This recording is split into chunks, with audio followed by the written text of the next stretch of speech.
Would you believe this house dress was made out of bed sheets? It's a tunic with no buttons or zippers. It just fits over my head and I absolutely love it. Come along with me as I sew this dress and see all the details that I am doing.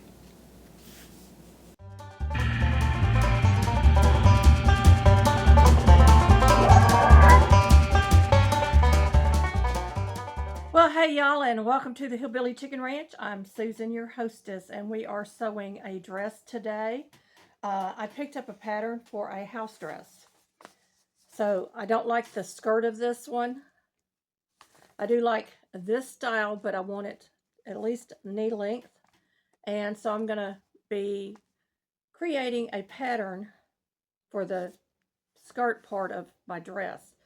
But I wanted to start with telling you that I'm using bed sheets that I thrifted. So this is a bed sheet.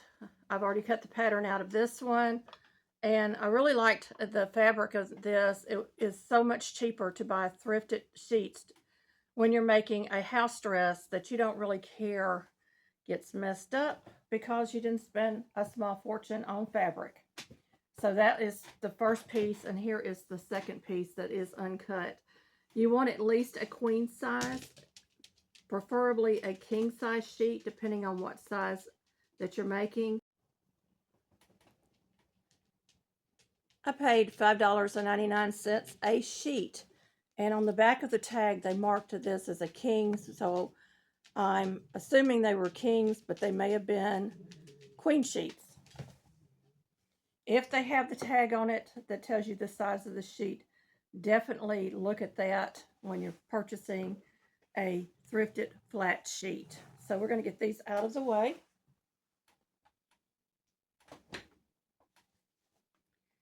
And I'm going to look at the pattern again. I'm going for this look, but with the shorter sleeves.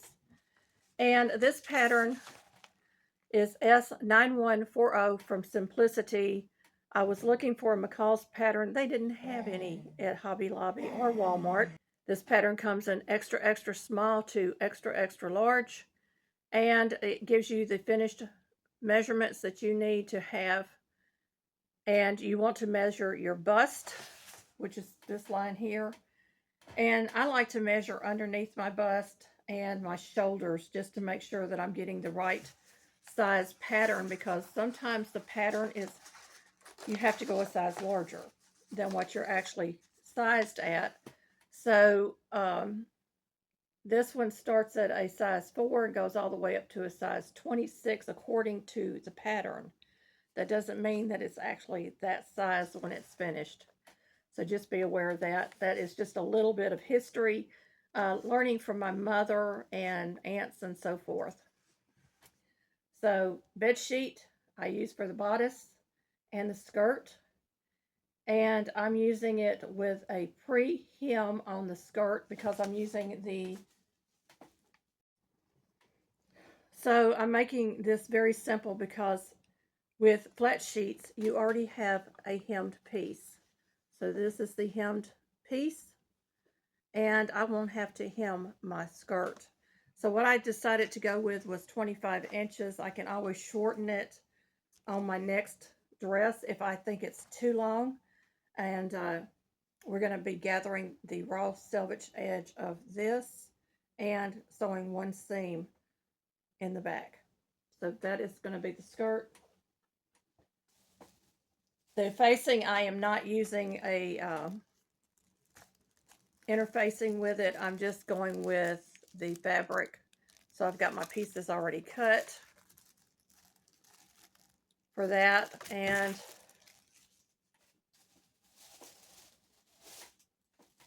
I've also cut enough for 2 pockets if I want to put pockets on it. If I do, I'll cut down the side seams and then we'll go from there. I'm going with the 2X large. I'm not a small woman. Normally I wear an extra large in these jersey knits and stuff. But because I'm using a poly cotton fabric, I want to make sure I have enough give and room in my dress that I can move around with ease. And so that is the back half.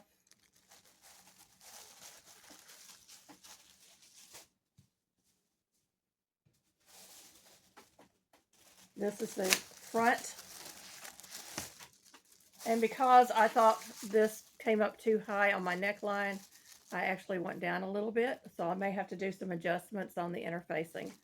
So this is going to be the front of the dress, bodice. And then I have my sleeve caps cut. So there's 2 sleeves here, and I've got them cut and ready to go. You always want to make sure you got a full bobbin and plenty of thread. Have your scissors handy, your pin cushion ready. Look at your pattern, read your pattern through before you begin. So I've got about a half a bobbin in here, and I'm going to start with pinning my bodices together, and we'll get back as I'm sewing this. Okay, I've got the wrong sides together, and I'm going to just sew the shoulder parts of this.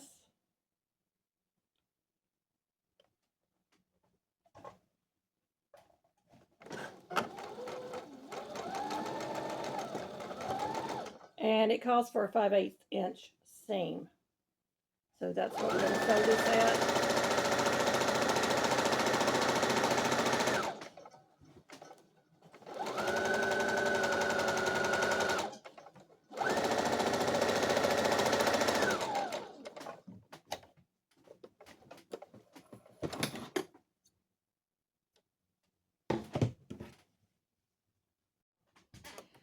Because I've got raw edges, I'm going to zigzag on my sewing machine over the seams to kind of keep it from fraying.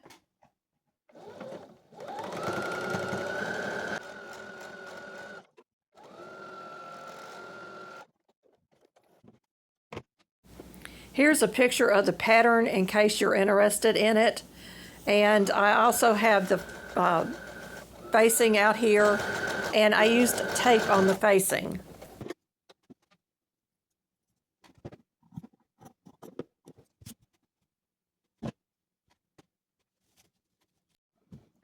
Now I'm going to sew the facing on the outside edge with a zigzag.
So the edge of the facing has been zigzagged over, and that will keep it from fraying.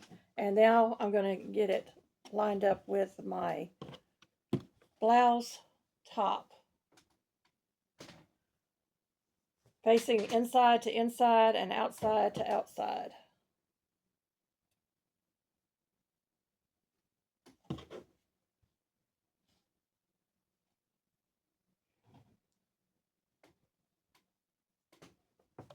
So I'm going to pin this at the shoulders and work it all the way around. Make sure I've got the right side facing me.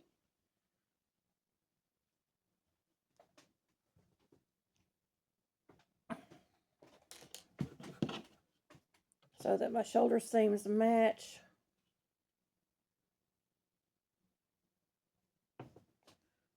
And I've got to turn my top.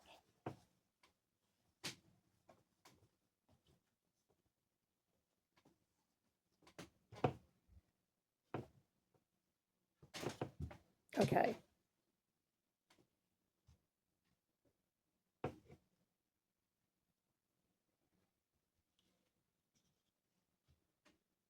Pinning the shoulder seams there.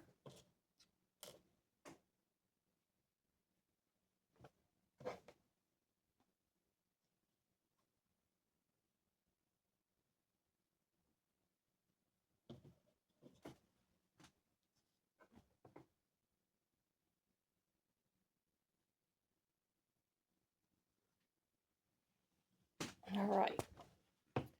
So now it's just placing this.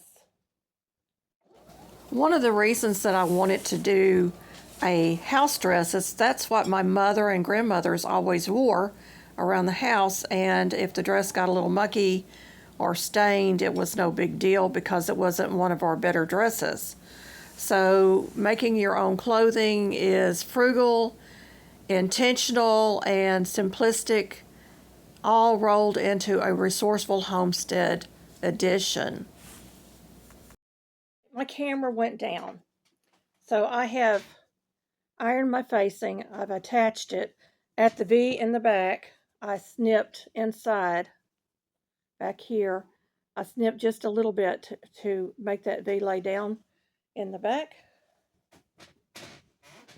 And I stitched an even stitch across the top to keep that interfacing laying on the inside of my dress. So the bottom is finished from the other end of the sheet, so that made it really easy. And there it is so far. So now I've got to get my skirt gathered, and I've got to attach the pockets if I decide to do pockets, and attach the sleeves. I do want to show you this. This sheet had some damage to it. I didn't realize it when I bought it. Actually, both of them. One side had peeling, where you have the little fuzzies, but the other part of the sheet was good. So what I did is I attached that to the back. Used that back for the back of the blouse. And it really isn't that noticeable that there's a difference. So do what you have to do with the fabric that you have. That happens sometimes when you are buying thrifted sheets and you don't really know what the materials are. So this is the top bodice. I'm going to get my sleeves ready to attach.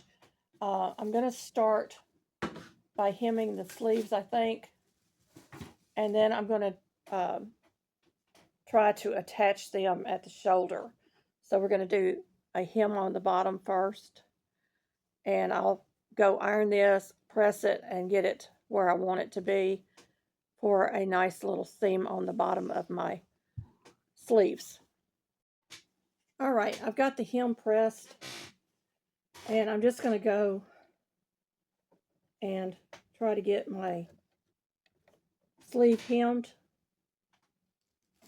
close to the edge.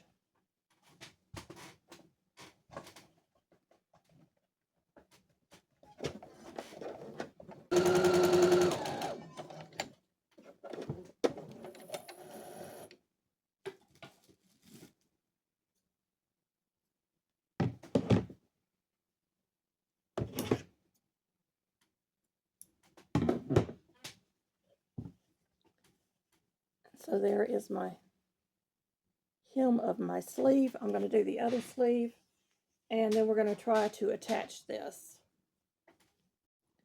Now we're just going to do the side seams on our, or the underarm seam on our sleeves, and then I'm going to zigzag over that. Make sure you take your time when attaching the sleeves to the bodice so that the sleeves don't come out uneven. Here's the sleeve attached. Doesn't that look great? I've pinned my pleats on my skirt front and back, I've pinned all the pocket, leaving the pocket area open, and I have pinned the seam going down the sides. So we're going to get this sewn, and then we're going to get it attached to the top of the dress, the bodice. I'm going to start at the pocket and try to get the pocket sewed, and then we're going to go down the side seams, come back and hit the top where we have the pleats. And again, I will be doing a zigzag along the edge of the pockets as well.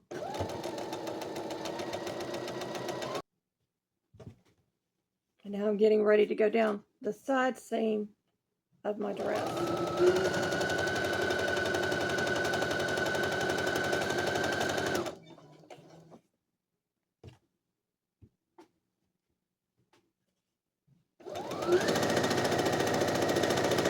I'm going to turn the skirt right side out, and we're going to take a look at the pockets. And there's the pockets from the wrong side.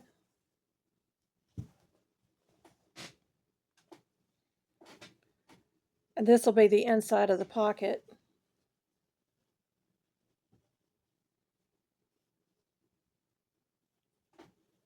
So hidden pockets on the side.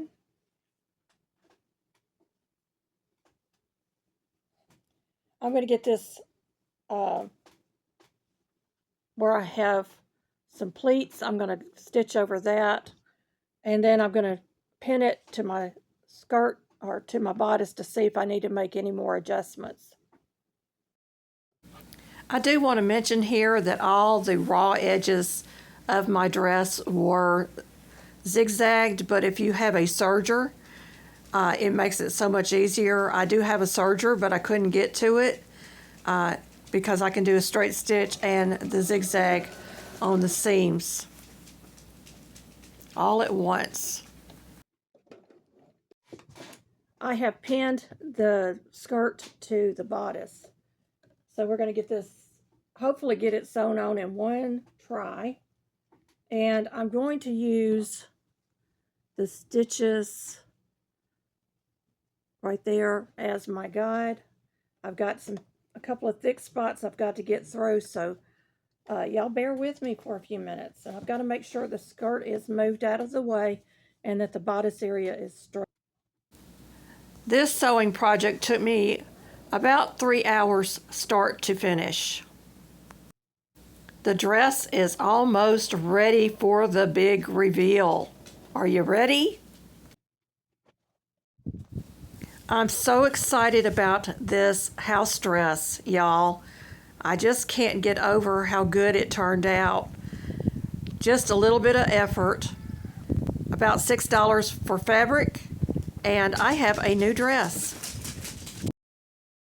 Here's some content I think you might like. Thank you for visiting our homestead. Don't forget to like, subscribe, comment, hype, and share to help our small channel grow. See you next time for more simple living, frugal tips, and farmyard fun.